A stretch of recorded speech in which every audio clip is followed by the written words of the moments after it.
Okay, auzubillahi minasyaitonir rajim. Bismillahirrahmanirrahim. Alhamdulillahirabbil alamin wassalatu wassalam wa ala asyrafil anbiya'i wal mursalin wa ala alihi washabbihi ajma'in. Qala ishrah li sadri wa yassir li amri wahlul 'uqdatam min lisani yafqahu qawli. Subhanaka la ilma lana illa ma 'allamtana innaka antal alimul hakim. Tuan-tuan, puan-puan yang saya hormati sekalian, malam ni alhamdulillah kita dapat bersama sekali lagi dalam sesi live Facebook, ya. Sesi live Facebook yang alhamdulillah saya cuba luangkan masa untuk buat 2 kali seminggu, ya. Satu kali pada malam minggu dan insya-Allah satu lagi pada malam bekerja macam ni, ya. Tapi masa tu saya tak dapat nak fix sebab saya kena sesuaikan dengan waktu kerja saya, dengan waktu on call saya. Jadi kalau insya-Allah bila ada masa lapang tu saya akan buat pengumuman bila kita akan bersiaran lagi. Jadi saya ucap terima kasih kepada anda semua yang dapat bersama saya pada malam ni, setia menunggu, ya. Kita buat tepat pukul 9 malam dan kita bersiaran. Malam ni satu topik yang memang saya rasa amat ditunggu, ya. Amat ditunggu sebab apa? Topik ni topik berkenaan osteoarthritis, ya. Osteoarthritis. Anda faham tak apa maksud osteoarthritis? Osteoarthritis ni satu keadaan yang memang ramai orang alami, ya. Banyak kes yang datang ke klinik ortopedik kerana masalah osteoarthritis. Jadi term osteoarthritis ni satu term yang umum, general term. Apa maksud osteoarthritis? Apa maksud osteoarthritis? Ya, osteoarthritis ni maksudnya berlaku proses degeneration atau proses kerosakan pada sendi kita, ya. Banyak kes yang datang ke klinik ortopedik ni masalah sakit sendi lutut lah, ya. Tapi ia boleh berlaku pada mana-mana sendi sekalipun, ya. Sendi lutut, sendi pinggul, sendi mana-mana yang pergerakan tangan, kaki yang mana ada sendi, semuanya berisiko untuk mendapat osteoarthritis. Maknanya kerosakan sendi itu secara umumnya, ya. Okey, so tu sebab apa osteoarthritis ni berlaku? Itu kita nak tahu, ya, sebelum kita pergi lebih lanjut, sebab kita nak bincang. Banyak orang cakap sakit lutut, ya. Kita khusus pada sakit lutut malam ni, ya. Orang kata sakit lutut, nak rawat macam mana? So terus nak bincang pasal rawatan. Sebelum kita bincang pasal rawatan, saya rasa malam ni saya nak share apa simptom orang yang ada osteoarthritis. Itu yang pertama. Yang kedua, apa penyebab mendapat osteoarthritis ni, ya. So dua perkara ni sebelum kita bincang berkenaan dengan rawatan, ya. Kalau anda ada soalan apa-apa, boleh tulis, ya, boleh tulis, insya-Allah ada masa kita kongsikan. Kalau saya boleh jawab, saya akan jawab, ya. Okey. Banyak orang cakap pasal osteoarthritis ni ialah proses bila kita semakin meningkat usia. Itu betul. Bila kita semakin meningkat usia, kita akan dapat proses penuaan atau kerosakan tulang, ya, sendi. Okey, apa yang berlaku bila kita semakin tua? Bila kita semakin tua, sebab kita dah guna sendi tu dah lama, ya. Haus kita panggil, sendi tu dah haus. Bukan dahaga. Haus ni maksudnya rosak lah, ya. Macam tayar, macam tayar motor, tayar kereta, dia rosak. Ni pandai. Cik Aina Sofia ni pandai. Kepala lutut berbunyi setiap kali bergerak. Keruk-keruk. Tu antara contoh dia. Ya. Macam kalau cara senang nak cakap, macam kita berpijak di batu kerikil, macam kita berjalan atas batu kerikil, kan. So dia bunyi kruk. So tu bunyi sendi yang rosak, dia bunyi osteoarthritis. Saya ada model kat sini. Okey, ni model ni saya nak share. Ni model special ni. Okey, so kalau ni sendi lutut kita lah. Saya malam ni kita bincang pasal sendi lutut. Kalau nak cerita pasal semua sendi tak sempat, ya. So kita fokus sendi lutut sebab lutut yang banyak kes datang kat klinik kita, kat hospital, ya. Okey, saya nak anda faham malam ni. Saya harap habis 1 jam perkongsian malam ni anda faham. Okey, ni sendi lutut kita. Okey, ni tulang paha kat atas. Ni tulang paha kat atas. Dekat bawah ni tulang betis. Ni kepala lutut ya. Ni kepala lutut kita. So yang ni ada dia punya urat lah, tendon ni, kita panggil tendon ya. Quadriceps tendon, patella tendon nama dia ya. Di sebelah kiri kanan sebelah dalam ni ada dia punya ligament. Ada ligament dia yang menstabilkan lutut. Apa masalah bila berlaku osteoarthritis? Ialah masalah dia bahagian mana ni tuan-tuan puan-puan? Orang kata sendi jadi sempit kan? Sendi sempit. Sebab apa sendi jadi sempit? Apa masalah sendi jadi sempit? So antara benda yang pertama yang berlaku, orang kata tak ada grease kan, tak ada minyak, tak ada grease. Sebenarnya apa yang berlaku? Adakah betul tak ada grease semata-mata? Bukan, tu kita panggil simplify. Amat mudah untuk bercerita pasal tak ada grease tu betul, tapi proses yang berlaku lebih daripada tu lagi ya. Proses yang berlaku lebih daripada tu. Antaranya ya, kalau kita tengok kat dalam ni, nampak yang ni tulang paha kita ni, di bawah tulang ni, permukaan ni kita panggil tulang rawan dia ya, cartilage. Kita panggil cartilage ya, tulang rawan. So tulang rawan ni dia licin ya, dia boleh, dia tulang rawan ni ada di bahagian hujung tulang paha dan juga di atas tulang betis ni ya, tulang keting ni. Dekat permukaan dia pun ada tulang rawan, dan antara tulang paha dengan tulang keting ni ada yang warna biru ni apa? Yang warna biru ni pelapik dia, kita panggil meniscus. Meniscus, pelapik lutut. So ni antara anatomi lutut lah. Dan bahagian dalam ni lagi, kalau anda tengok ni, yang dekat bahagian dalam ni ada ligament ACL. ACL ni kita dah pernah bincang dah, ligament yang menstabilkan lutut kita. Antara ligament yang menstabilkan lutut ACL, yang tu kita bincang kemudian hari. So kita ada pelapik lutut, kita ada tulang cartilage, tulang rawan, dan kita ada tulang paha kita lah. So tulang rawan ni sifat dia licin ya. Secara teorinya dia saraf, dia tak ada saraf. Dia maksudnya bila tak ada saraf dia tak sakit ya, dia tak sakit. Sebab apa lutut jadi sakit? Apabila tulang rawan ni dalam kes osteoarthritis, rawan ni dia haus, dia menipis dan rosak. Jadi bila dia nipis dan rosak tu semakin dalam, semakin teruk, dia sampai ke bahagian tulang yang ada saraf. Sebab tu sakit bila berpijak. So pada peringkat awal dia tak sakit lagi ya. Kalau peringkat awal yang haus tu dia tak sakit lagi. Okey. So bila dia rosak, itu yang menyebabkan anda sakit. Antara sebab lain yang sakit ialah dia akan keluar, bila tulang lutut ni rosak, dia akan keluar tulang-tulang baru. Dia panggil osteophyte ya. Osteophyte ni ialah tulang-tulang anda tengok dalam X-ray, dia ada keluar, ada tulang baru tumbuh, ada tulang baru. Tulang baru tu kita panggil osteophyte ya, osteophyte. So satu, kerosakan tulang rawan, yang kedua ada osteophyte, yang ketiga mungkin dia punya pelinci pun kurang, dan yang keempat ialah sendi ni menjadi sempit. So ada banyak yang menyumbang kepada masalah osteoarthritis ni, bukan semata-mata kepada kurang minyak atau kurang pelinci itu saja. Jadi ada banyak yang menyebabkan kesakitan kepada lutut. Jadi sebenarnya lebih kompleks daripada yang kita tahu. Jadi kadang-kadang mungkin doktor di klinik tak sempat nak cerita macam saya cerita ni. So saya harap video ni bantulah anda ya, supaya lepas ni boleh faham lagi lanjut. Okey. Selain daripada proses penuaan tu, sebab tadi ada yang cakap pasal ni kan, ni Encik Amo Vena Torres ni, nama canggih ni. Okey, lutut saya 8 bulan lepas operation ligament. Lutut bila bergerak selalu berbunyi. Okey. Ini antara benda yang saya nak sentuh malam ni ya. Sebab apa osteoarthritis ni bukannya orang tua saja dapat. Sebab apa orang muda pun boleh dapat. Sebab tu kita tak boleh secara cakap bila kita berusia kita akan dapat osteoarthritis. Tak semestinya. Ada orang tua yang tak dapat osteoarthritis pun. Anda perasan tak? Macam alhamdulillah ibu saya tak ada osteoarthritis, lutut dia licin elok. Nenek saya alhamdulillah ya, maknanya tak sakit lutut pun, tak ada sakit lutut alhamdulillah. Tapi orang muda ada yang dapat sakit lutut, osteoarthritis. Sebab apa?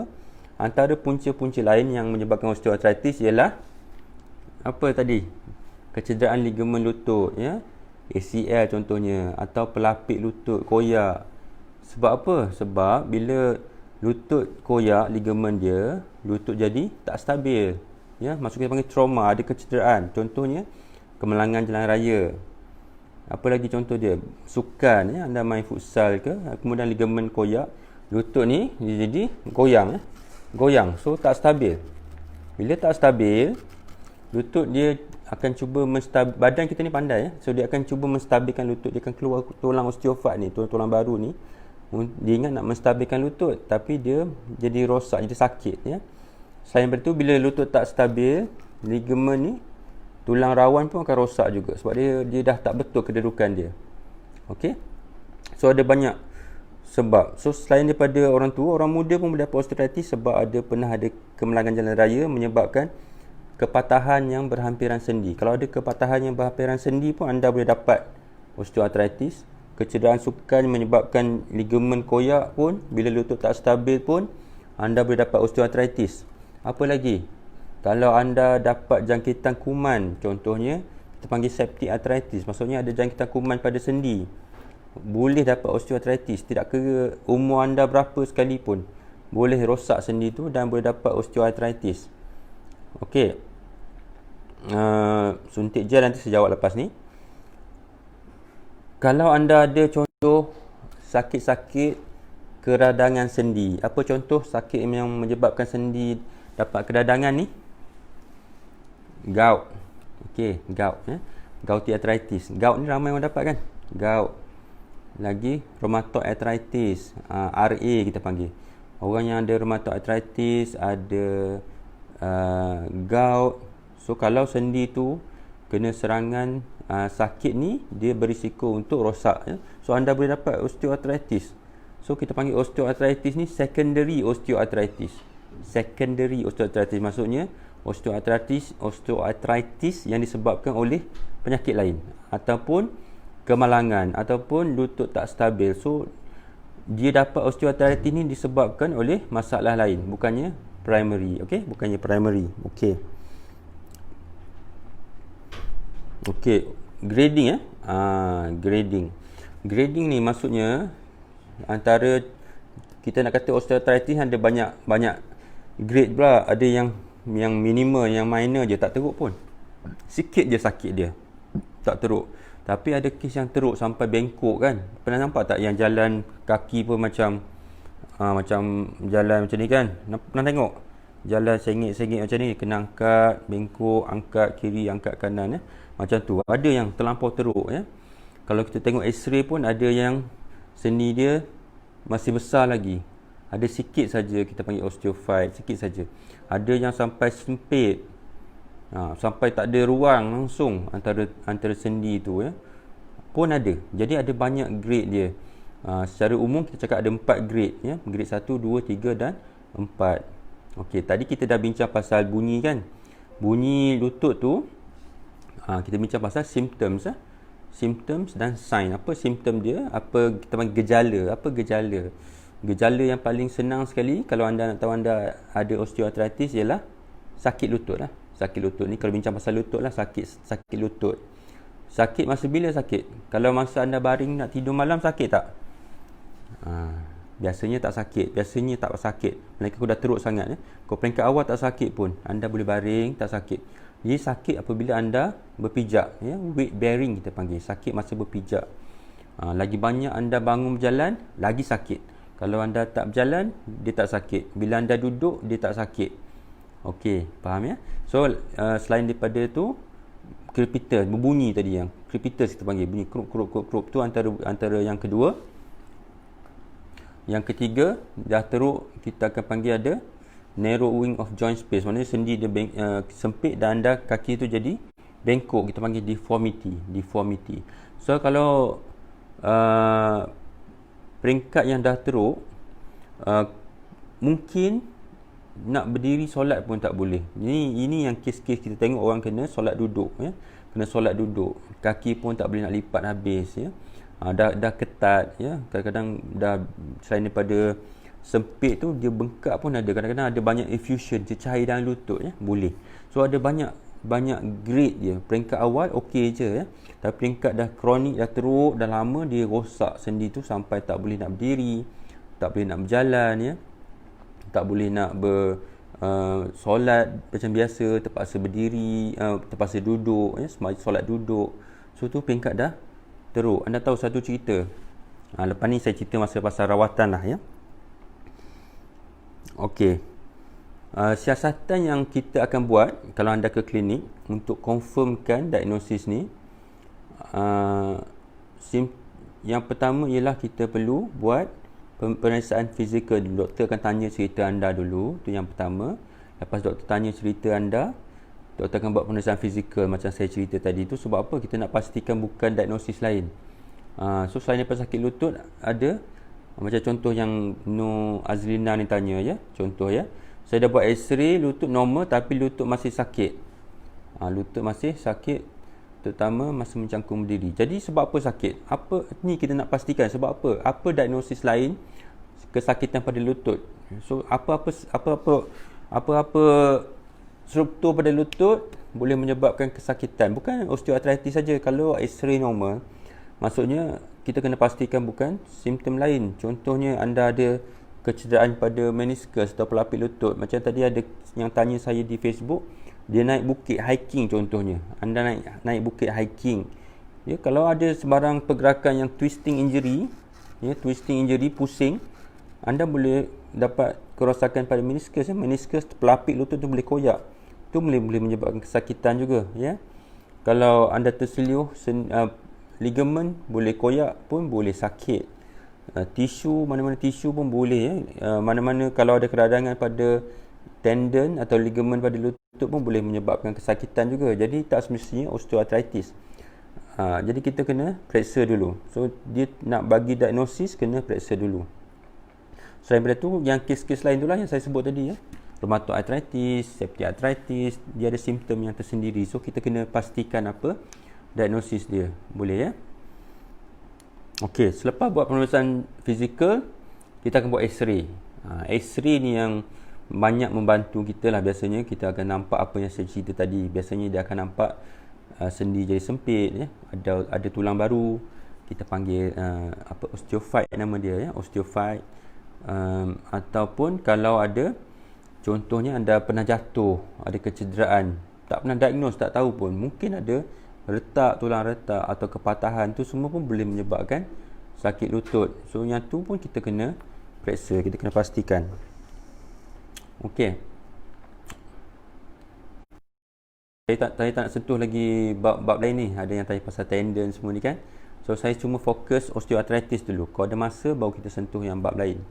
Okey, apa rawatan untuk osteoartritis? Apa rawatan untuk osteoartritis ni, ramai nak tahu kan? Okey.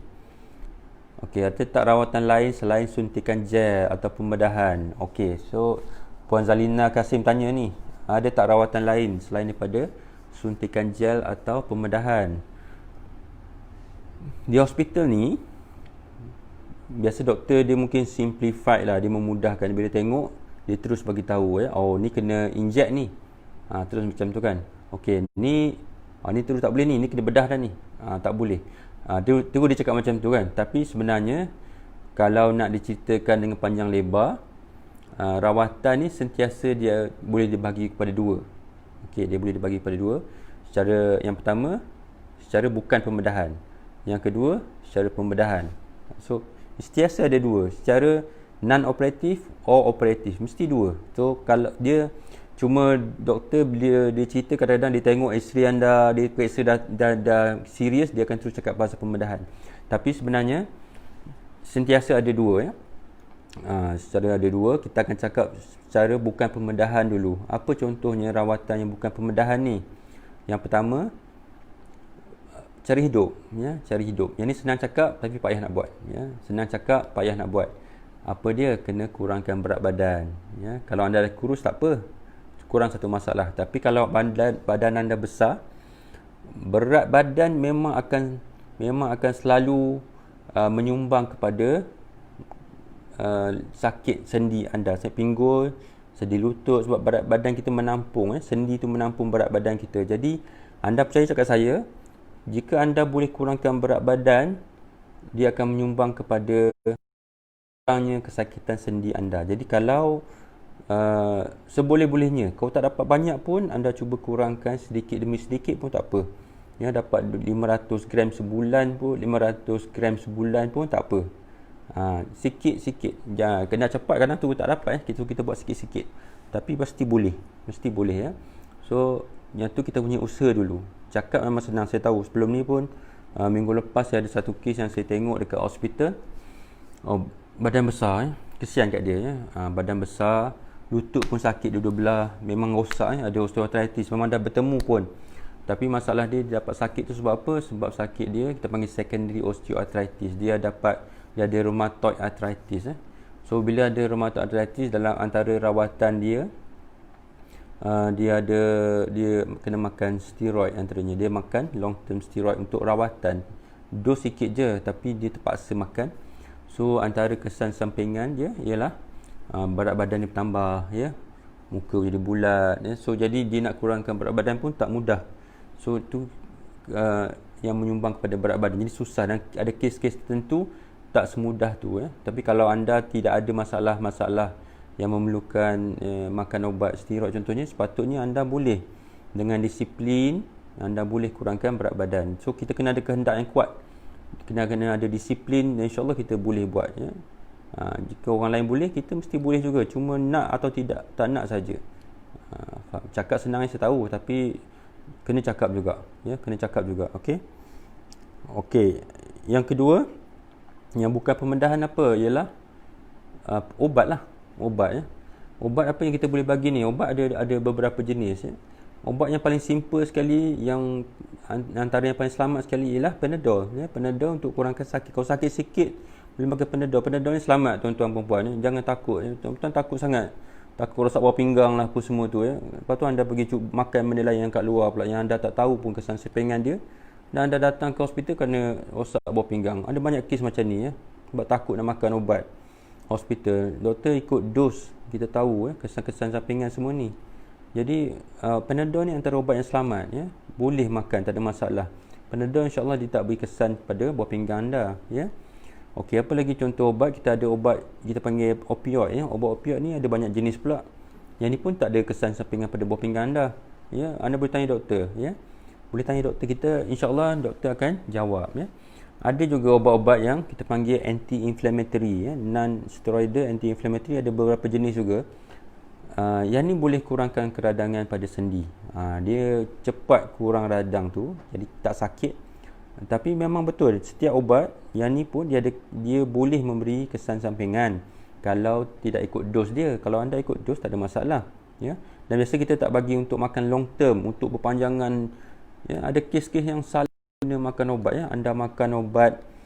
Kalau anda makan ubat beli di farmasi contohnya, anda makan ikut suka hati anda, tak boleh, memang kena ikut dos. Okey, macam contoh yang tanya pasal Celebrex tadi ya. Celebrex, Voltaren, tu semua obat non-steroidal lah, kita panggil NSAIDs ya. Memang ada kesan sampingan. Kalau anda makan ikut dos tak ada masalah ya. Kesan sampingan dia apa? NSAIDs ni contohnya boleh menyebabkan gastrik ya, gastritis, pedih perut, ulu perut ya. Anda boleh sakit ulu hati contohnya, gastrik ya. Kita panggil biasa gastrik kita pun buat. Ataupun anda boleh dapat masalah buah pinggang. Kalau berpanjangan kalau anda salah guna dos, makan suka hati tak ikut, memang kalau ambil untuk jangka masa yang lama memang boleh merosakkan buah pinggang.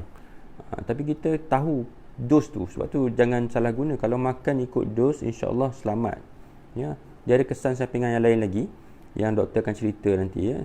Kalau Celebrex dibandingkan dengan NSAIDs yang lain contohnya Voltaren, Celebrex lebih selamat ya, lebih selamat. Dos dia biasa kita bagi sekali sehari saja. Dan saya sendiri kalau kita akan nasihatkan, kita akan cakap makan bila sakit saja. Sebab tu doktor kata makan bila sakit saja.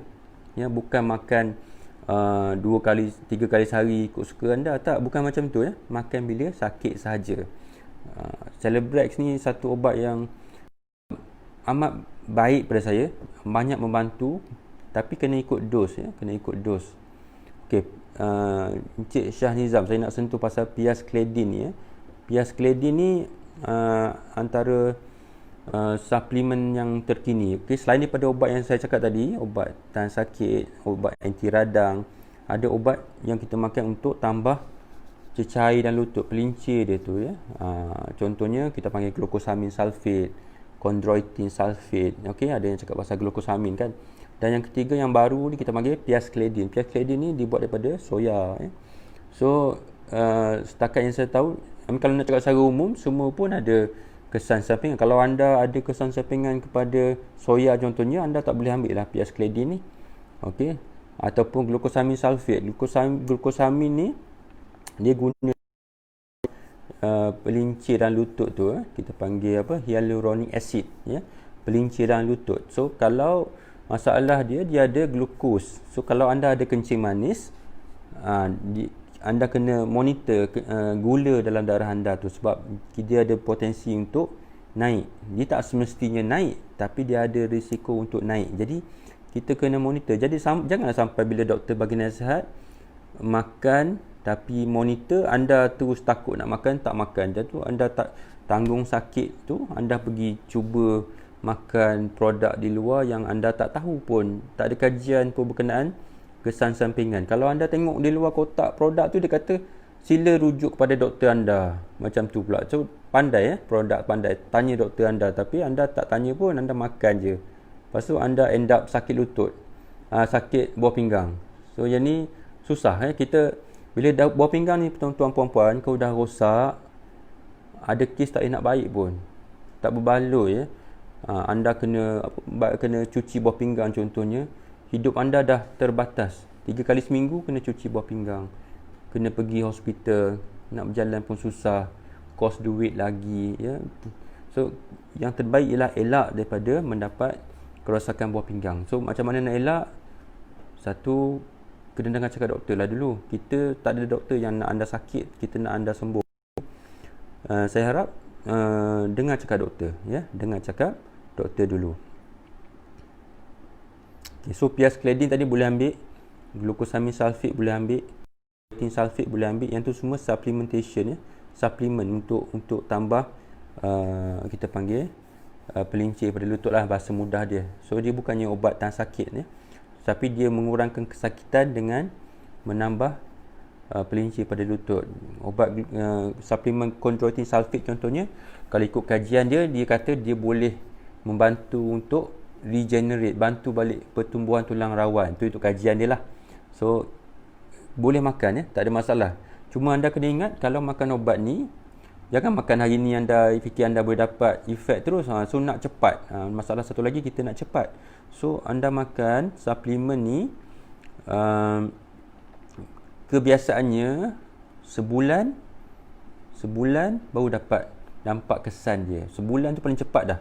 So kena sabar. Makan biasa kalau macam glucosamine tu 500 mg tu 3 kali sehari dulu. Peringkat awal 3 kali sehari. Kemudian maintenance phase dia 2 kali sehari. So ikut dos, kita ada dos kan. Ubat tu insya-Allah tak bahaya So bagus, ubat tu selamat. Ubat-ubat ni tuan-tuan puan-puan, dia nak keluar, nak bagi kita makan, nak guna, dia kena ada lalu proses trial dulu.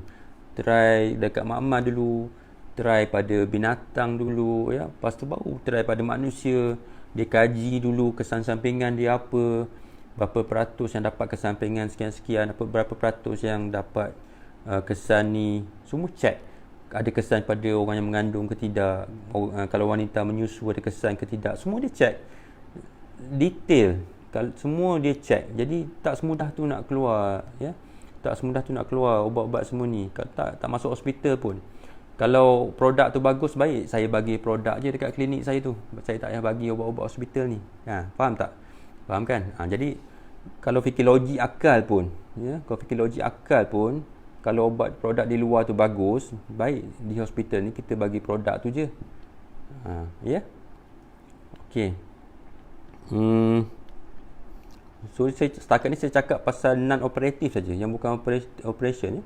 Maknanya ubah cara hidup, kurangkan berat badan, suplemen, ubat. Okey, injection Okey, ada yang tanya pasal injection steroid ya. Okey, secara peribadi saya tak cadangkan steroid ya. Steroid injection ke dalam lutut seboleh-bolehnya elakkan. Ada kajian menunjukkan dia boleh merosakkan tulang rawan, ya, kalau diberi banyak kali lah, ya. Kalau peringkat sekali tu saya tak nak komen, tapi saya secara peribadi, secara personalnya, saya tak bagi steroid injection pada lutut, ya. Injection pada lutut ada yang bagi glucosamine sulfate, ya, ataupun hyaluronic acid, ya, suntikan ke dalam lutut. So tujuan dia sama. Yang makan tadi glucosamine sulfate, chondroitin sulfate yang makan tu, tujuan dia pun nak menghasilkan hyaluronic acid juga, pelincir tu. So cara yang lebih cepat, yang anda tak boleh makan, kita inject lutut tu terus dengan pelincir tu. Tu cara yang cepat. So yang tu kita ada buat, ya, kita ada bagi di hospital. So apa yang dia ada banyak jenis injection, ada banyak jenis pula, ya. Tengok molekul dia berapa, Dalton berapa besar, ya, dia punya kelikatan berapa besar, ada banyak jenis pula, ya. Company-company yang menawarkan produk masing-masing lah yang dibuat kajian ni. So yang tu tak ada masalah. Okey, kalau yang tanya pasal PRP tadi, ya, PRP ni ada banyak kajian, ya. Antara PRP ni kita panggil platelet rich plasma, ya. Platelet rich plasma ni ialah kita ambil darah daripada pesakit tu, dia masuk dalam satu, kita panggil centrifuge, ada alat dia, dia akan hasilkan satu cecair, ya, dan kita inject balik ke dalam sendi, ya. Ikut dia kata bila kita inject ni, dia boleh baiki balik sendi tu, ya, dia punya tulang rawan boleh bentuk balik, ya. Ada kajian yang kata positive result, ada kajian yang kata tak banyak beza. So ada masih banyak kajian yang sedang dibuat. Jadi kalau ikut kajian yang baguslah boleh inject, ya. Kalau yang kata tak ada beza, so daripada pakar yang berpegang kepada tak ada kesan, kata masih belum konklusif, kita tak bagi dulu. Tapi kalau yang pakar yang percaya kata okey, tak salah kita cuba sebab dia tak bahaya pun, tak salah kita cuba, ya. Anda boleh, tak salah lah, maksudnya boleh cuba, ya. Ada pakar yang mencuba sebahagian daripada usaha, tak salah. Tapi kalau pakar dia belum kita panggil 100% evidence tu konklusif, kita 100% pasti tak boleh. Dia maksudnya ada result tu, ada yang kata positif, ada yang kata perlu kajian lebih lanjut contohnya, tapi dia taklah kata membahayakan, tak ada. So kalau pada saya sendiri, kalau anda tanya saya, kalau nak bagi, ya, kalau pakar kata tu masih boleh bagi lagi, bincanglah dengan pakar tu. Kalau ada pakar tu kata ni dah tak sesuai, tak boleh, then tak payahlah. Sebab kerosakan sendi ni pun ada banyak tahap, ya. Ada peringkat awal, ya, ada peringkat yang memang dah teruk, nak buat macam mana, nak inject lagi, ya.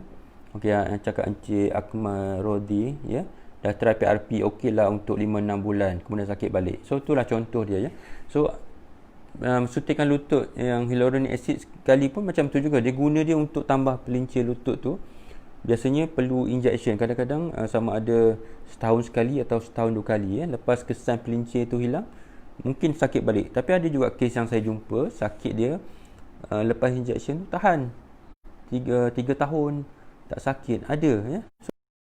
So bergantung pada berapa teruk kerosakan sendi anda tu. Kita tak boleh, saya nak cakap okey mesti macam ni, tak boleh. Ada kes dia banyak, ya, dia result tu pelbagai, sebab banyak sebab, ya, banyak degree kerosakan tu pun ada banyak, ya. Manusia tak sama, ya. Kalau berat badan anda kurang, tak berat, mungkin hasilnya lebih baik. Kerosakan anda sikit saja, hasilnya lebih baik. Kalau badan anda besar, gemuk contohnya, kalau inject pun mungkin tak ada kesan. Ada kes tertentu kalau lutut tu dah rosak, ya. Kalau lutut tu dah rosak, saya tak akan cadangkan injection. Saya akan kata ni kalau inject, habiskan duit saja, membazir, ya. Kalau katakan lutut dah bengkok, dah sendi dah tak ada, ya. Okey, Okey, soalan daripada Encik Wan Fahmi, Wan Muhammad Fahmi. Sejauh mana keberkesanan glucosamine dan chondroitin? Kau tanya saya kalau keberkesanan ni berkesan kalau sendi tu masih belum di peringkat yang teruk, ya. Maksudnya kalau peringkat umur berapa tak ada masalah. Umur berapa pun boleh makan, tak ada masalah, ya. Dia tak ada kata umur sekian-sekian tak boleh makan. Dia bergantung kepada berapa teruk kerosakan sendi tu. Kalau sendi tu contohnya dah bertemu, ya, dah bertemu. Contohnya kalau tulang, kalau ambil sendi ni dah tak ada dah ni, dah bertemu dalam X-ray, dah tak ada ruang, tak ada ruas pun, ya, tak nampak tulang atas ni dah bertemu tulang bawah. Kita panggil kissing knee, ya, lutut dah bercium. Lutut pun boleh bercium juga, kissing knee, ya. So kalau lutut pun dah bercium, tak guna inject. Kadang nak inject pun tak nak masuk dah sendi tu, ya. Tak jumpa sendi dah. Elok dalam kes macam ni saya pun tak akan cadangkan buat injection. Saya akan kata, okey ni puan minta maaf, saya nak kena bagi tahu, ya, sendi puan ni dah teruk, ya. Kalau tanya saya secara peribadi, kita perlukan buat pembedahan. Lepas tu kita cerita pasal pembedahan pula. Selain pada tu, nak buat pembedahan pun memang kena pastikan yang lain pun, faktor-faktor lain ni, berat badan kena optimize dulu. Anda punya kesihatan badan kena pastikan dulu, fungsi jantung anda kena okey, ya. Maksudnya darah kena okey, jantung, paru-paru, ya, semua kena okey dulu. Bila anda, Dr. Bius kata selamat, kita boleh buat. Kalau tak payah nak buat, ya. Ada banyak benda lain kita kena consider, tapi kita akan bincang pasal pembedahan. Apa pembedahan yang kita boleh buat, tuan-tuan perempuan? Antara pembedahan yang boleh kita buat ialah banyak jenis, ya. Ada banyak jenis. Ada yang kita panggil arthroscopic debridement, arthroscopic washout. Maksud kita masuk saja sendi tu, ya, basuh. Sebab apa? Sendi kita sakit sebab ada banyak keradangan dekat dalam tu, ya, keradangan. So kita basuh, buang yang radang tu. Lepas tu dah cuma pakai teropong saja, luka kecil 2 saja pakai teropong. Tu pembedahan minor lah. So basuh, ya, basuh sendi tu, kemudian dah jahit. So insyaAllah yang tu sakit akan kurang banyak, tapi sementara juga, nanti dia akan sakit balik. Okey. Yang kedua kita panggil osteotomy contohnya. Dia kalau tulang anda dah bengkok, kita luruskan balik. Tu boleh juga, ya. Tu antara pembedahan yang boleh dibuat juga untuk kurangkan tekanan pada sendi. So tu yang kedua. Yang ketiga kita ada joint replacement, kita panggil, ya, tukar sendi. Orang bahasa mudah kita tukar sendi. Okey, ya, sekejap, ya. Okey, masa kemalangan, sendi lutut rosak teruk. Doktor cakap injection atau suplemen boleh try, tapi recommend total knee. Macam saya cakap tadi, Cik Aina Sofia, kemalangan jalan raya, kalau anda ada kepatahan yang dekat dengan sendi, berhampiran dengan sendi, atau kadang-kadang patah tu sampai melibatkan sendi, memang risiko dapat arthritis tu tinggi, rosak sendi, ya. Kalau anda muda susah sikit lah, ya.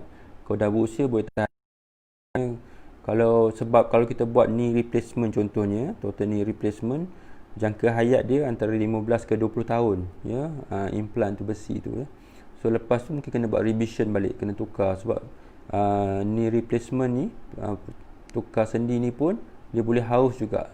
So sebab tu biasa kita akan cuba buy time, kita panggil. Kita umur dalam, ya, 50 tahun, 60 tahun baru kita buat pembedahan pertukaran sendi tu, supaya insya-Allah dia dalam jangka hayat kita, ya, dalam jangka hayat kita. Pembedahan tu pembedahan major, pembedahan besar, ya. Ada risiko. Setiap pembedahan ada risiko. Jadi tidak ada pembedahan yang tak ada risiko. Kalau doktor kata tak ada risiko tu, mungkin dia tak cerita habis, ya. Memang setiap satu ada risiko, ya. Apa risiko pembedahan tukar sendi ni, tuan-tuan puan-puan? Okey, risiko dia, satu, boleh berlaku pendarahan, ya. Pendarahan pada masa pembedahan tu, tapi pendarahan biasa tak banyak, ya. Sebab kita ada pakai tourniquet, ya. Ada pakai tourniquet. Maksudnya untuk halang pendarahan tu. Dan kita akan sentiasa standby darah, ya. Apa lagi? Kita ada jangkitan kuman, ya, jangkitan kuman. Kecil, risiko kecil tapi boleh berlaku. So kita akan cerita juga. So kita akan ambil semua langkah berjaga-jaga. Kita akan bagi antibiotik dulu. Kita akan cuci lutut tu betul-betul dulu. Kita akan pakai semua alat yang sterile dulu. Kita pastikan orang yang datang tak ramai ke dalam bilik bedah tu, siapa yang perlu saja. Kita ambil semua langkah berhati-hati untuk halang jangkitan kuman. Lepas pembedahan pun kita bagi antibiotik lagi, ya. Apa lagi risiko lain? Dia ada risiko kecederaan pada struktur di sekeliling, ya. Ligamen, salur darah, saraf, semua ada kat lutut. Tapi risiko tu kecil, jarang sangat berlaku, jarang sangat berlaku. Dan ada yang jarang didengar, tapi kita kena cerita kat anda, kita kena bagi tahu, anda kena tahu risiko ni. Sebab jangkitan kuman contohnya ada berlaku, doktor kena cerita kat anda. Okey, tapi selepas kita ambil semua risiko ni, luka lambat sembuh. Okey, risiko luka lambat sembuh ni, contoh kalau anda ada masalah kencing manis contohnya, kita kena pastikan gula dalam darah anda tu terkawal. Kalau anda jaga gula elok-elok, insya-Allah luka tu boleh baik dengan elok. Okey. Okey, pembedahan ni yang buat keputusan ialah anda sendiri. Doktor boleh cerita, tapi anda yang buat keputusan. Doktor tak boleh paksa anda. Kita boleh cerita saja. Kalau anda tak nak buat, tak apa. Tu pilihan anda, sebab ni lutut anda. Okey, kalau banyak kes yang saya lihat, lepas buat pembedahan ni dia bersyukur sangat. Bersyukur sebab apa? Boleh solat. Mana yang penting dia boleh berjalan balik. Dah tak sakit. Sebab apa? Sebab kita dah buang tulang rawan yang rosak tu. Tulang rawan yang rosak tu dah tak ada. Dia boleh berpijak balik. So tak sakit. Nak cakap, biasa orang katanya, boleh solat macam biasa balik ke doktor? Okey, ada kes yang boleh solat macam biasa. Tapi ada juga kes yang kena solat pakai kerusi. Sama macam sebelum pembedahan juga. Tapi yang penting sakit tak ada. Saya dah jumpa seorang pesakit, mak kepada kawan saya. Dia kata apa? Kalau makcik tahulah macam ni, makcik buat lagi awal pembedahan tukar lutut ni. Dia kata, kalau lah makcik tahu. Tapi sebab takut. Tak ada orang tak takut buat pembedahan. Semua orang takut. Doktor pun takut. Saya pun takut. Saya pernah lalu buat pembedahan. Saya tahu takut. Doktor ni takut juga. Nurse pun takut juga. Sebab selagi nama kita manusia, kita takut. Ada juga yang berani. Tapi majoriti kita takut. Sebab apa kita takut? Sebab kita tak tahu apa yang kita nak lalui. Kita tahu risiko. Dan kita takut. Takut tu tak salah. Tapi itulah keputusan tu di tangan tuan-tuan perempuan selepas bincang dengan doktor. Kalau dengan persetujuan, dah tahu semua pro dan kontra dia, kita buatlah. Sebab apa tuan-tuan perempuan, kalau kita tukar sendi lutut, katakan tuan baru umur 50 ni muda, contoh umur 50 ataupun 60 sekalipun, InsyaAllah umur panjang. Katakan umur kita umur 80 contohnya. Ada 20 tahun lagi kita nak hidup. 20 tahun lagi kita nak berjalan, nak pergi masjid contohnya. So saya rasa berbaloi untuk ambil risiko tu. Berbaloi untuk ambil risiko tu. Okey, ada tanya pasal cost injection. Okey, cost injection. Nak jawab pasal cost ni, kena cerita pasal antara hospital kerajaan dengan hospital swasta lah. Tak sama. Tak sama.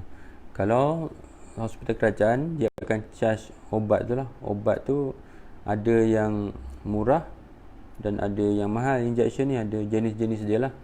Ada yang dalam 500 harga ubat yang inject sekali ni.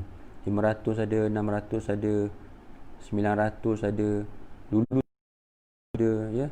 Tapi harga tu semakin murah, semakin murah ni. So kena bincang dengan doktor, dia akan bagi tahu bergantung pada jenis ubat harga tu. Kalau injection tu sendiri, kalau rakyat Malaysia, kalau contohnya kita boleh bagi daycare saja, maksudnya pagi balik petang, tak payah masuk ward pun. Kalau anda sihat, tak ada masalah, datang pagi balik petang. Maksud cost injection tu saja minimal lah untuk rakyat Malaysia. Kalau anda ada masalah, kadang-kadang kita boleh bagi pengecualian pun, bergantung pada keadaan anda lah. Tak ada masalah. Kalau pembedahan tukar lutut contohnya, bergantung pada alat tu juga. Barang yang sendi yang kita guna tu, antara 6 ke 7 ribu harga. Besi tu, implan yang tu kena beli. Implan tu kena beli, maksudnya kena ada duit lah untuk beli. Kita pasang saja, kita buat pembedahan saja. Hospital kerajaan ni, doktor kita cuma bayar untuk beli besi tu saja.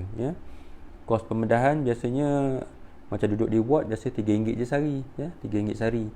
Kos pembedahan tu kena tanya unit hasil berapa. Saya pun tak hafal berapa. Saya biasa doktor kerajaan ni kita tak tanya harga-harga ni, dan berurusan dengan unit hasil.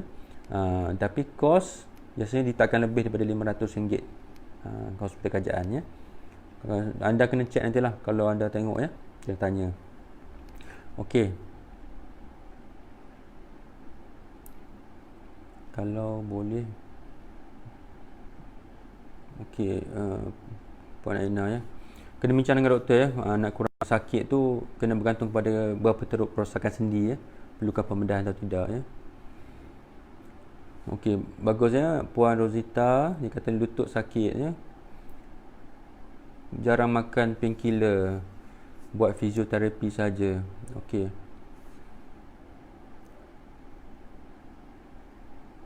Okey, baguslah ya. Bagus ya. Okey, kalau ni memang bagus ya. Kalau kurang makan ubat painkiller tu bagus. Saya puji ya. Kita bukan suruh makan. Kalau tak sakit tak payah makan ya. So painkiller kalau tak sakit tak payah makan. Kalau sakit baru makan ya. Kita bukan suruh makan. Kita kata makan kalau sakit. Kalau boleh kurang lagi bagus ya. Saya pun sama juga ya. Kalau boleh kurangkan ubat lagi bagus ya. Menaikkan ubat-ubat tertentu lah. Ubat darah tinggi kena makan. Jangan nak cuba kurangkan ubat darah tinggi pula ya. Ubat darah tinggi, ubat kencing manis, yang tu kena makan ya. Tak payah percaya produk kat luar tu yang boleh kata baik kencing manis, baik darah tinggi. Belum ada lagi tuan-tuan perempuan percaya cakap saya ya. Contohnya macam sakit jantung ya. Kalau anda tahu anda tahu arwah Ustaz Ismail Kamus pun merawat di hospital. Orang yang berilmu ya. Tuan guru arwah Harundin pun sampai ke Amerika Syarikat, rawatan di hospital. Insan yang kita segani, yang kita hormati, berilmu, buat buku rawatan Islam pun pergi ke hospital. Tuan-tuan perempuan ni, tuan-tuan perempuan tinggal ubat hospital, pergi makan produk ya. Siapa kita nak dibandingkan dengan tuan arwah dan juga arwah Allahyarham Ismail Kamus? Cuba fikir logik ya. Tu logik. Kalau fikir yang logik, cuba bayangkan ya. Saya cuba nak bawa kita fikirlah ya, fikirkan. Okey, ni pukul berapa dah ni? 50 minit. Ada soalan lain lagi? Okey, implant THR implant THR. THR ni apa? THR ni ialah total hip replacement. Maksudnya tukar sendi pinggul ya. So dua sendi yang biasa berlaku, sendi lutut dengan sendi pinggul. Sebab apa? Sebab sendi dua ni yang banyak tanggung berat badan kita ya. Banyak pergerakan dan banyak tanggung berat badan kita. So implant THR pun harga dia macam tu, lebih kurang macam tu juga ya, 7,000, 8,000 bergantung pada jenis implant lah. Itu kena bincang dengan doktor ya, kena bincang dengan doktor. Di hospital swasta, kos tu anda kena darab dengan 3. Minimum 3 lah, anda kali 3 berapa ya. Tapi kalau anda ada insurans, tak ada masalah lah. Anda ada medical card ke, pergilah swasta. Saya galakkan anda ke hospital swasta. Hospital kerajaan ni kita bagi kepada orang yang tak ada ya, insurans, tak ada takaful, orang susah ya, orang yang memerlukan bantuan. Kalau anda ada kemampuan, anda boleh pergi ke hospital swasta. Sebab apa? Sana lagi cepat ya, Anda boleh jumpa terus dengan pakar. Anda boleh pilih pakar yang terbaik yang anda nak ya. Hospital kerajaan tak boleh macam tu. Anda tak boleh nak jumpa saya contohnya. Tak boleh macam tu. Tak boleh ya. Sebab kita ada sistem kita. Hospital kerajaan ada sistem dia ya. Hospital swasta ada sistem dia. Masing-masing kita kena ikut sistem lah. Anda nak cari saya contohnya, tak boleh sebab saya ada tugas yang lain lagi. Contohnya buat pembedahan. Kadang-kadang saya tak ada kat klinik pun ya. Kadang-kadang saya kena pergi mesyuarat ya. Hospital kerajaan ni doktor pakar dia kena buat kerja admin juga. Kena pergi mesyuarat ya. Banyak benda lain, tugas lain lagi ya. So hospital kerajaan dia ada doktor perubatan, dia ada doktor latihan siswazah. Anda kena ikutlah peraturan-peraturan ya. Hospital kerajaan ada peraturan dia. Hospital swasta lain, special ya, sebab anda bayar untuk perkhidmatan tu. Jadi kena ikut ya, kena ikut. Okey, ada soalan lagi? Okey.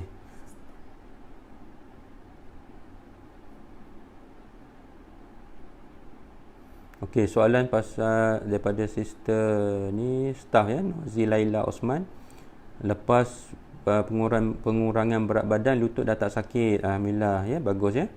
Tak perlu ambil painkiller, bagus. Boleh ke doktor cadangkan suplemen glukosamin yang terbaik?